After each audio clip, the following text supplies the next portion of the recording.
تقویٰ کا مطلب سب سے اہم چیز یہ ہے اللہ کا خوف. یہ بنیادی چیز ہے, یہ بنیادی چیز ہے. اور یہ اگر بنیاد ہے تو ہر عمل میں آپ کے تقویٰ حاصل ہو جائے گا. نماز کیوں پڑھتے ہو؟ نماز ایک ڈیوٹی سمجھ کر کے پڑھتا ہے تو کوئی مسئلہ ہی نہیں اس کا, یعنی وہ ڈیوٹی ادا کر رہا ہے. لیکن نماز میں اگر خوف خدا ہے, اللہ کے ڈر سے پڑھتا ہے, یہی تقویٰ ہے. روزہ کیوں رکھ رہا ہے؟ سب محلے میں رکھ رہے تھے, ہم نے بھی رکھ لیا. روزہ اس لیے رکھ رہا ہوں کہ لوگ برا نہ سمجھیں یا اسلام کا ایک حصہ ہے.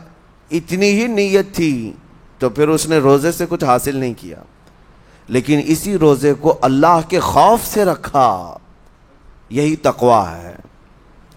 تو خوف خدا, اللہ کا خوف آ جانا ہر عمل میں, یہی تقویٰ ہے. اور اگر یہ چیز نہیں ہے تو انسان بہت بڑے بڑے گناہ بھی کر جاتا ہے, اسے ڈر نہیں لگتا. روزہ چھوڑ دیا, اسے کوئی خوف ہی نہیں ہے, بلکہ دھڑلے سے لوگوں کے سامنے کہتا بھی پھر رہا ہو کہ مجھے یہ سب چیزوں میں وشواس نہیں, یقین نہیں ہے. یہ باتیں اس زبان سے آتی ہیں جس کے ہاں اللہ کا خوف ہے ہی نہیں, اللہ کا ڈر نہیں. اسی لیے قرآن میں اللہ نے فرمایا لعلکم تتقون, تم پر روزے اللہ نے فرض کیے ہیں تاکہ تمہیں تقویٰ مل جائے, اللہ کا خوف. اور یہ کتنی اہم چیز ہے میں آپ کو بتاؤں, خوف خدا. خوف خدا کا مطلب کہ اللہ کا ڈر, اللہ کا خوف, یہ تمہاری پوری باڈی کو صحیح کرتا ہے, اندر سے بھی باہر سے بھی. خوف خدا, تم ہر قدم پر اگر یہ سوچتے ہو کہ میرا رب مجھے دیکھ رہا ہے. جیسے کہ آپ کو پتہ ہے حدیث پاک میں حضور صلی اللہ تعالیٰ علیہ وسلم سے پوچھا بھی گیا احسان کیا ہے, یعنی نیکی کس کو کہتے ہیں. حضور نے فرمایا تم نماز ایسی پڑھو یا عبادت ایسے کرو جیسے تم اللہ کو دیکھ رہے ہو. اور اگر یہ نہیں ہو سکتا تم سے تو اتنا احساس تو رہے کہ اللہ تمہیں دیکھ رہا ہے. تو ہر عمل میں تمہارے یہ سوچ آئے کہ مجھے میرا رب دیکھ رہا ہے, تمہارے قدم سنبھل جائیں گے. آج آپ مسجد میں بیٹھے ہیں, ادب سے بیٹھے ہیں, حالانکہ ایک آدھے گھنٹے کے بعد جسم کو پھیلنے کی حاجت ہونے لگتی ہے, تھوڑا پیر پھیلا لوں, پیٹھ کو ٹیک دے دوں, نہیں کرتے آپ, اس لیے کہ آپ کو احساس ہے کہ امام صاحب دیکھ رہے ہیں, مفتی صاحب دیکھ رہے ہیں, یا پھر مجمع میں لوگ دیکھ رہے ہیں. تو یہاں پر ہمارے دیکھنے کے احساس سے آپ کے پیر نہیں پھیلتے ہیں, آپ پھیل کے نہیں بیٹھتے. تو ہم میاں نہ سزا دینے والے نہ جزا دینے والے ہیں. یہی احساس اگر اللہ کے دیکھنے کا ہو جائے کہ میرا رب مجھے دیکھ رہا ہے, تو پھر آپ کو کسی نگرانی کی ضرورت نہیں, کہیں کسی سی سی ٹی وی کی ضرورت نہیں. اللہ کا خوف اگر بندے کے دل میں آ جائے, وہ ہر لمحے, ہر گھڑی, ہر علاقے میں محفوظ رہتا ہے, اپنے آپ کو محفوظ رکھتا ہے. میرے عزیزو, 4 سال کی عمر ہے امام اہل سنت فاضل بریلوی رحمۃ اللہ علیہ, امام محمد رضا خان رحمۃ اللہ علیہ, 4 سال کی عمر میں روزہ رکھ لیا. گرمیوں کی شدت تھی, گھرانہ علمی گھرانہ ہے, باپ بھی بڑے عالم دین, دادا بھی بڑے عالم دین ہیں. 4 سال کی عمر میں روزہ تو رکھ لیا, اور جب تھوڑی دوپہر ڈھل گئی, اچھوں کی حالت دھوپ کے دنوں میں خراب ہونے لگتی ہے. تو شام ہونے کو قریب تھی کہ ایک کمرے کے اندر دادا محترم نے پوتے کو بند کر دیا, اور کچھ پھل فروٹ ساری چیزیں اندر رکھ کر کے دروازہ باہر سے بند کر لیا. کہا بیٹا کھا لینا, میں کسی کو بتاؤں گا نہیں, کسی کو نہیں بولوں گا. 4 سال کی عمر ہے, تمہارا روزہ بھی رہے گا, کھا کر کے تھوڑا پیٹ ہلکا کر لینا. تو یہ دروازہ بند کر کے دادا محترم چلے گئے. کافی دیر کے بعد دروازہ کھلا تو وہ پھل فروٹ ویسے کے ویسے ہیں, بچہ ویسے ہی بیٹھا ہوا ہے. امام احمد رضا رحمۃ اللہ تعالی علیہ, 4 سال کی عمر کی بات کر رہا ہوں. دادا نے آ کر پوچھا بیٹا کھائے نہیں, دروازہ بند کر لیا تھا. تو 4 سال کی عمر میں مولانا امام احمد رضا کہنے لگے کھا تو لیتا, لیکن ہر گھڑی میرا مولا تو دیکھ رہا ہے, جس کے لیے روزہ رکھا وہ تو دیکھ رہا ہے. یہ ہے تقویٰ, یہ ہے خوف خدا، کہ اگر یہ کسی کے دل میں بیٹھ جائے، اسے لوگوں کو دکھانے کی یا لوگوں کے اسے دیکھنے کی کوئی ضرورت ہی نہیں۔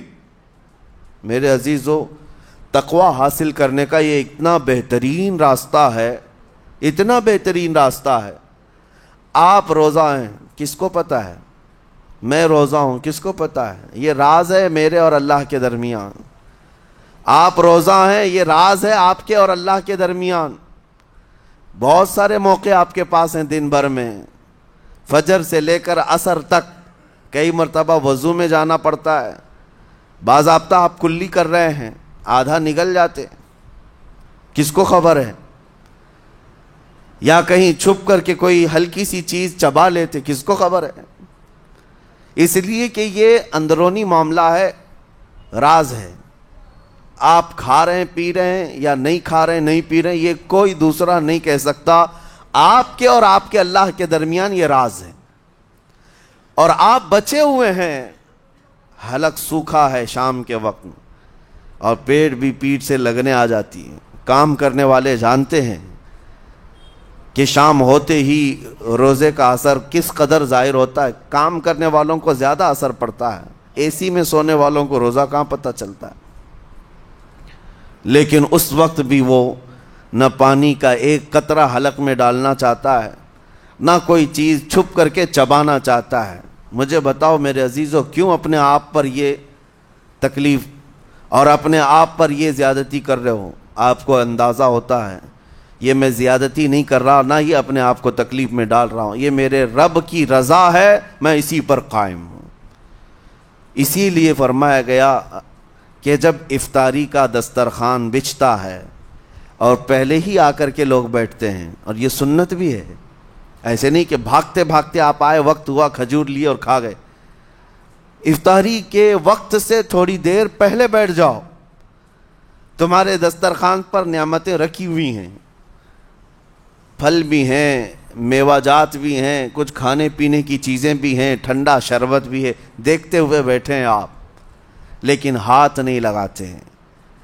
انتظار ہے وقت کا کہ ادھر سورج کے غروب ہونا ہے اور میری افطار ہونی ہے، اعلان سنتے ہیں، اذان سنتے ہیں، اس کے بعد آپ اٹھاتے ہیں، لیکن اتنی دیر تک آپ خاموش بیٹھے ہیں دسترخوان کے پاس، سارے لوگ دیکھتے رہتے۔ یہ وہ منظر ہے جس کو فرمایا گیا رب ذوالجلال بھی اپنے بندوں کو دیکھ رہا ہے، رب تبارک و تعالیٰ بھی دیکھ رہا ہے اپنے بندوں کو، اور سارے فرشتوں کو بلا کر میرا مولا اعلان فرماتا ہے یہ میرے بندے ہیں، دیکھو یہ شام کا وقت ہے، ان کے حلق سوکھ چکے ہیں، ان کے پیٹ میں بھوک کی شدت ہے، اور ان کے سامنے اچھی نعمتیں پڑی ہوئی ہیں۔ اے فرشتوں دیکھو، میرے ان بندوں میں سے کوئی بھی ان نعمتوں کو ہاتھ نہیں لگاتا، یہ صرف اور صرف میرے لیے بھوکے اور پیاسے ہیں۔ اور فرشتوں سے اللہ فرماتا ہے تم گواہ ہو جاؤ، ان کی حلق تر ہونے سے پہلے ان کے لیے میں نے جنت لکھ دیا۔ اسی لیے حدیث پاک میں ہے، جب افطار کرتے میرے آقا صلی اللہ علیہ وسلم یوں ارشاد فرماتے، ذهب الظمأ وابتلت العروق وثبت الاجر انشاءاللہ، پیاس بجھ گئی، رگیں ٹھنڈی ہو گئی، اور اجر اللہ کے ہاں پکا ہو گیا۔ یہ حضور پاک ہر افطار میں عرض کرتے تھے۔ میں آپ کو یہ عرض کر رہا ہوں کہ یہ چھپی ہوئی چیز، اسی کا نام تقوی ہے۔ آپ صرف اور صرف بچے ہیں اللہ کے خوف سے۔ اب سنو حدیث پاک، قیامت کے دن حساب و کتاب ہوگا، اور جنت میں جانے کا پروانہ کچھ لوگوں کو مل جائے گا، اور سب جنت کی طرف جا رہے ہوں گے۔ اس میں بہت سارے لوگ ہیں جو پل صراط پر چل کر کے جنت پہنچیں گے۔ اب جب کافی لوگ جنت کے دروازے پر پہنچیں گے، ایک جماعت ایسی ہوگی جو پورے راستے میں کہیں نظر نہیں آئی، جنت جانے کے راستے میں کہیں نظر نہیں آئی، لیکن جنت کے دروازے پر وہ پہلے سے موجود تھے، چلے تھے نہیں چلے تھے کسی نے دیکھا ہی نہیں۔ دوسرے جنتی ان سے پوچھتے ہیں اس جماعت سے کہ تم یہاں کیسے پہنچے اور یہ انعام کس بات کا ہے تمہارے لیے؟ تو وہ جنتی کہتے ہیں ہمیں روزے داروں کی جماعت میں رکھا گیا، ہمارے روزے اللہ کو پسند آئے، اور آج رب تبارک و تعالیٰ کا حکم ہوا کہ ساری دنیا سے چھپ کر تم میرے لیے روزہ رکھتے تھے, دنیا کو پتا نہیں تھا تم بھوکے ہو پیاسے ہو, اور اے بندو آج سارے لوگوں کی نظروں سے چھپا کر میں تمہیں جنت پہنچاؤں گا. وہ ایک جماعت ایسی ہے جو راستے بھر چلتی ہوئی نظر تو نہیں آئی لیکن جنت میں پہنچ گئی, وہ روزے داروں کی ہے. آج یہ تقوی حاصل کرنے کا سب سے بہترین راستہ, اور تقوی کیوں ضروری ہے, اب آپ کے روزے سے کچھ حاصل ہوا نہیں ہوا آپ کو دیکھنا بھی ہے.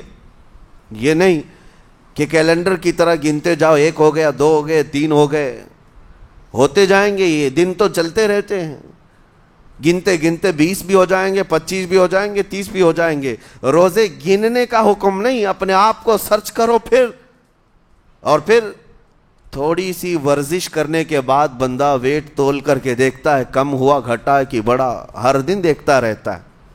ہاں, ورزش کرنے کے بعد پھر ناپ کر کے دیکھتا ہے میرے جسم کا وزن کتنا گھٹا کتنا بڑا. ویٹ گین کرنے والے ویٹ لاس کرنے والے دونوں بھی برابر چیک کرتے رہتے ہیں.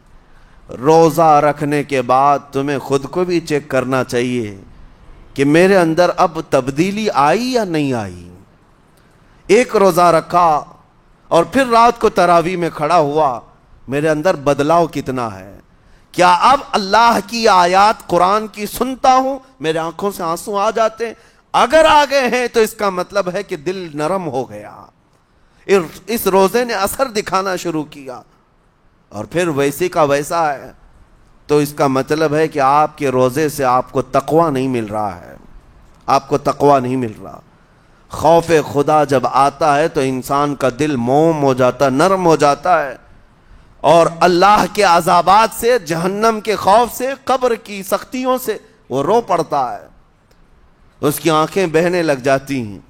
اور جب دل سخت ہوتا ہے پتھر کی طرح, تو اسے نہ اللہ کی آیتیں رلاتی ہیں نہ آخرت کا تصور اسے ہلاتا ہے.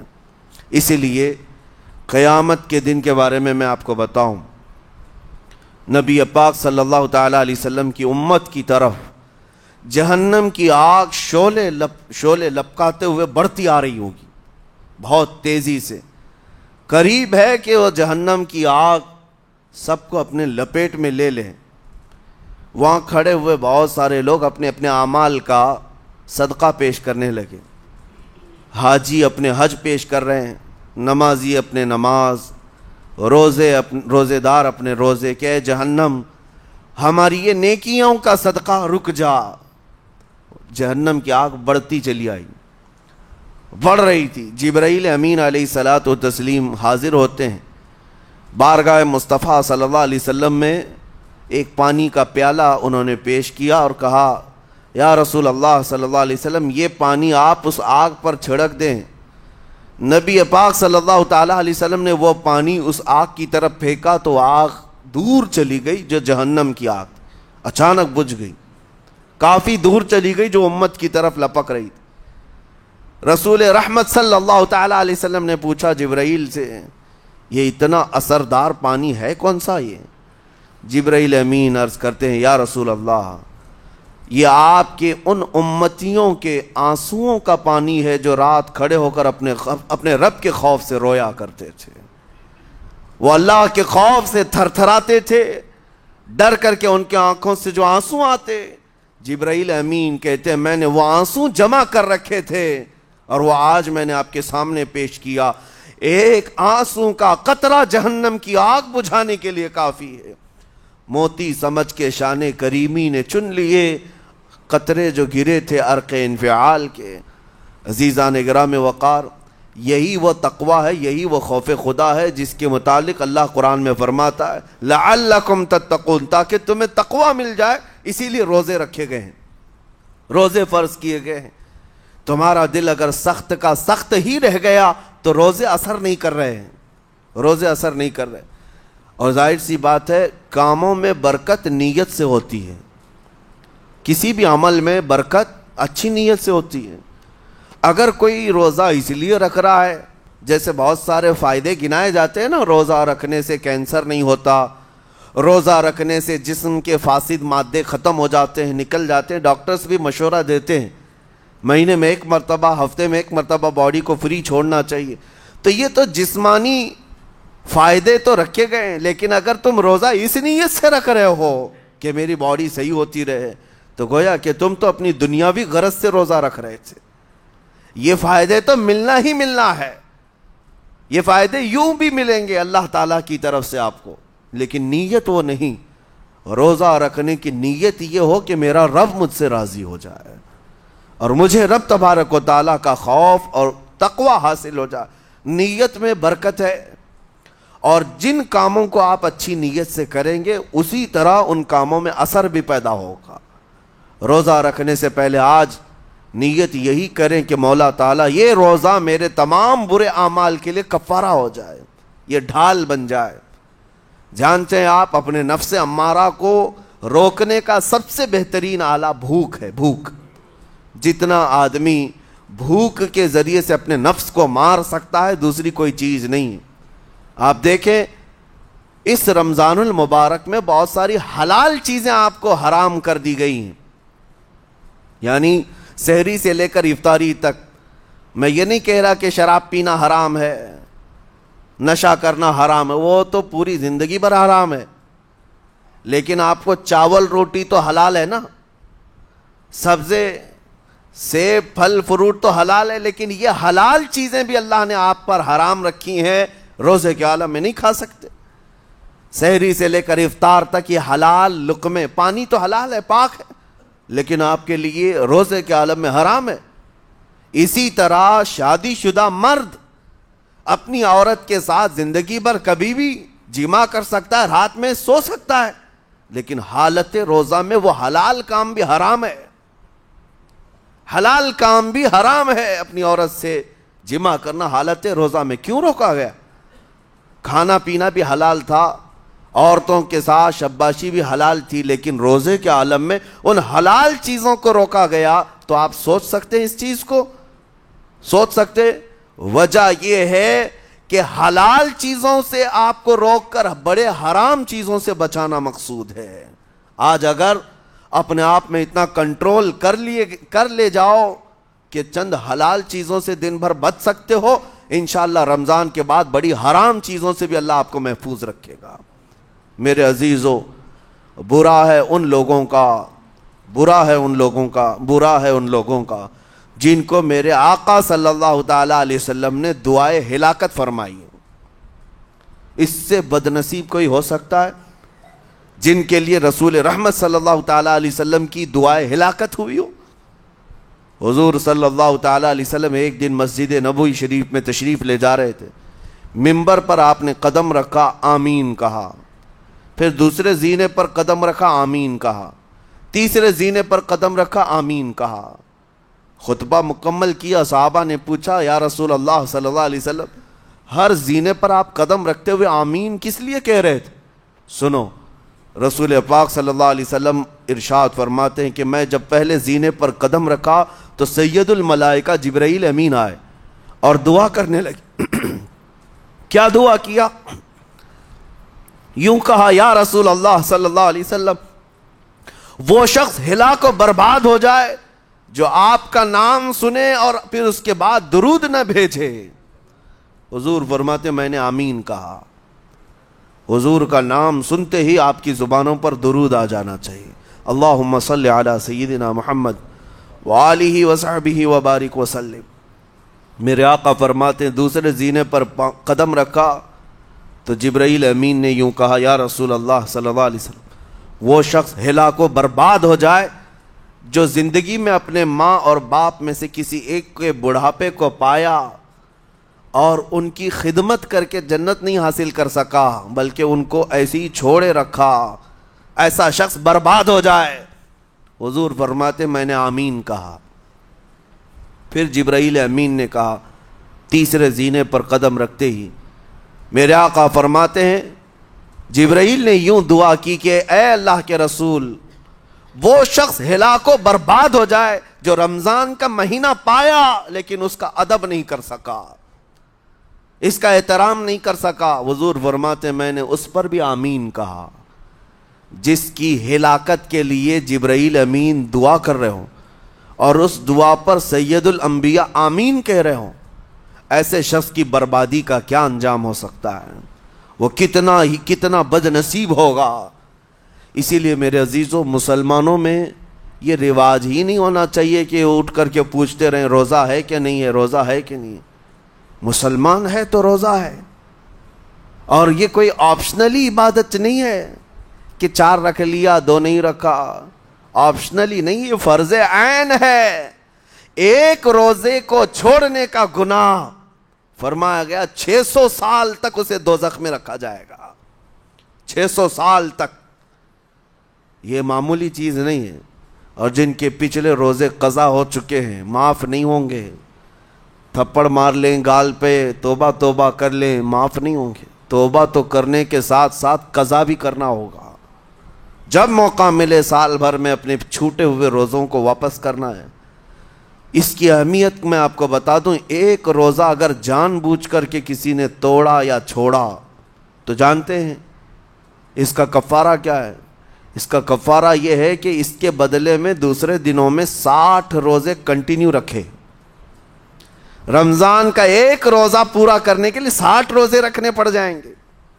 ہاں، اگر کسی عذر کی وجہ سے، کسی تکلیف کی وجہ سے چھوڑا تھا، بیمار تھا یا سفر میں تھا یا تکلیف کی شدت تھی، اس وجہ سے روزہ چھوڑا تھا، تو اس کے بدلے میں ایک روزے کی قضا ایک ہی روزہ ہوگی۔ لیکن بغیر کسی عذر کے، شہوت کی وجہ سے، نفس پرستی کی وجہ سے توڑا تھا یا چھوڑا تھا، تو پھر 60 روزے رکھنے پڑ جائیں گے۔ اس سے اندازہ ہوتا ہے کہ ایک روزے کی اہمیت کیا ہے رمضان کے۔ اسی لیے میرے عزیزو، یہ روزے آسان ہیں، روزے آسان ہیں، اس کو رکھ لو، اس کی جزا بہت بڑی ہے، اس کی جزا بہت بڑی۔ ویسے بھی آپ دوسرے دنوں میں لیٹ ناشتہ کرنے کے بھی عادی ہیں۔ ممبئی والوں کا تو حال یہی ہے، 12 بجے کے بعد 1 بجے 2 بجے تو ان کے ناشتے ہوتے ہیں، دوپہر کا کھانا تو شام 5 بجے ہو رہا ہوتا ہے۔ بس وہ ناشتہ سکپ کرنا ہے، دوپہر کے کھانے جو آپ کے ہوتے ہیں اس سے اور تھوڑا ایکسٹینڈ کر لیں تو افطاری کا وقت آ جاتا ہے۔ کوئی بہت بڑی دقت کی بات نہیں، کوئی بہت بڑے بوجھ کی بات نہیں، آسان ہے۔ آج الحمدللہ ہمارے 5 سال 6 سال کے بچے روزہ رکھ لیتے ہیں، تو بڑوں کو تو اللہ نے جو طاقت عطا کی ہے، روزہ ہرگز ترک مت کرو۔ لیکن ساتھ میں آج یہ میسج ضرور دوں گا، نیت یہ کرو کہ مجھے تقویٰ مل جائے، مجھے پرہیزگاری مل جائے، اور یہ آپ کو خود چیک کرنا ہوگا۔ روزانہ رات کو نماز میں کھڑے ہو جاؤ تراویح کے، دیکھو کہ کتنی تبدیلی آ رہی ہے۔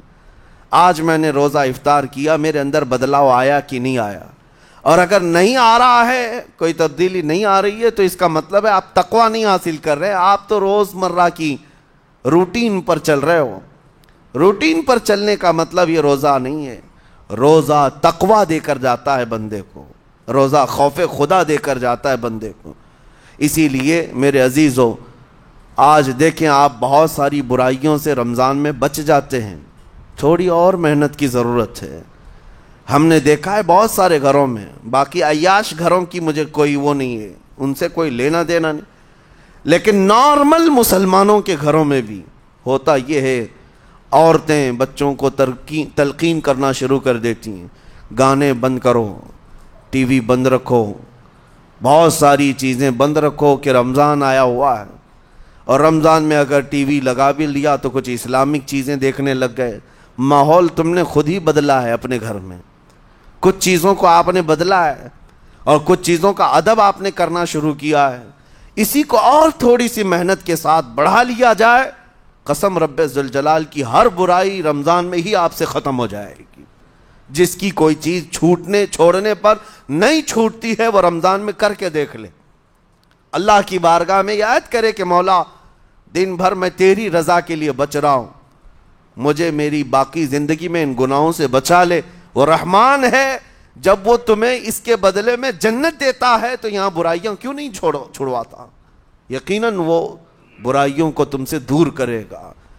قرآن کا فرمان عالی شان، لعلکم تتقون، اسی پر میں نے آپ کے سامنے بات رکھی ہے۔ روزے اس لیے فرض کیے گئے ہیں تاکہ تمہیں تقویٰ مل جائے، پرہیزگاری مل جائے۔ بعض لوگوں کو دیکھا گیا ہے رمضان المبارکہ میں بھی وہ اپنی بری حرکات سے باز نہیں آئے، ان کی روٹین ویسی ہی جاری رہی، نعوذ باللہ نظروں کی خطائیں بھی باقی رہیں۔ اور سب سے بری چیز یہ ہے کہ رمضان میں شیطان کی نیابت اگر کوئی کر رہا ہوتا ہے تو تمہارا یہ موبائل فون ہے۔ اکثر لوگ یہ سمجھتے ہیں کہ اس موبائل فون کو ہم استعمال کرتے ہیں تاکہ ٹائم پاس ہو جائے، روزہ کا وقت قریب آ جائے۔ اس ٹائم پاس کے چکر میں تم کیا کیا دیکھتے رہ جاتے ہو اور کہاں تک یہ چیزیں پہنچاتی ہیں تمہیں اندازہ بھی نہیں ہوتا، احساس بھی نہیں ہوتا، تو تمہاری رہی صحیح عبادت کو بھی یہ ہضم کر جاتا ہے، کھا جاتا ہے۔ اس کے استعمال پر اگر کنٹرول ہے تو خوب استعمال کرو، لیکن کنٹرول نہیں ہے تو اے نوجوانوں اس کا بھی روزہ رکھو، اس انٹرنیٹ کی بلاؤں سے محفوظ ہو جاؤ۔ اس لیے کہ بہتوں کو میں نے دیکھا ہے ان کے دن بھر اور رات بھر رمضان میں سوشل نیٹ ورکس پر مصروفیت ویسی کی ویسی ہے جیسے دوسرے دنوں میں تھی۔ وہ رات بھر چیٹنگ میں بھی مصروف ہیں، ایک دوسرے کو ادھر ادھر بھیجنے میں بھی مصروف ہیں، ساری چیزیں جوں کی توں چل رہی ہیں۔ تو تمہارے موبائل نے تمہیں تقوی سے بہت دور رکھا ہے، تمہیں رب تعالیٰ کے قریب ہونے نہیں دیتا۔ اپنے آپ کو بدل لو۔ ظاہر سی بات ہے یہ سخت چیز ہے، اگر کوشش کرو گے تو بچ جاؤ گے، اور تقوی اتنی آسانی سے تو نہیں ملتا۔ اپنے آپ کو سٹرگل کرو، انشاءاللہ العزیز دل پاک ہو جائے گا، پھر آپ کو اپنی زندگی کے اندر جو اجالے نظر آئیں گے وہ خود آپ محسوس کریں گے، آپ محسوس کریں گے۔ گناہوں کے اندھیروں نے دل پر ایسی کالک رکھی ہے کہ آپ کو کچھ بھی یہاں پر سمجھ میں نہیں آتا، ورنہ نمازوں کا لطف ایسا ہے، قرآن کا مزہ ایسا ہے، جسے یہ لگ جائے دنیا کی کوئی نعمت اس کے سامنے ہیچ نظر آتی ہے، کوئی چیز اسے اچھی نہیں لگتی۔ لیکن کب؟ جب اسے تقوی کا اجالا حاصل ہو جائے۔ میرے عزیزو، اللہ کریم کی بارگاہ میں دعا گو ہوں، مولا قدیر و جبار ہم سب کو تقوی و پرہیزگاری عطا فرمائے، اور ہم سب کے روزوں سے اللہ تعالی ہمیں پرہیزگاری عطا فرمائے۔ ان روزوں کے انوار اور برکات اور رمضان کے احترام کی ہمیں توفیق عطا فرمائے۔ مولا کریم تیری خشیت سے اور تیرے خوف سے آنکھیں جو بھیگتی ہیں ان آنکھوں میں ہمارا شمار فرما دے، تیرے یاد میں رونے والے بندوں میں ہم سب کو شامل فرما۔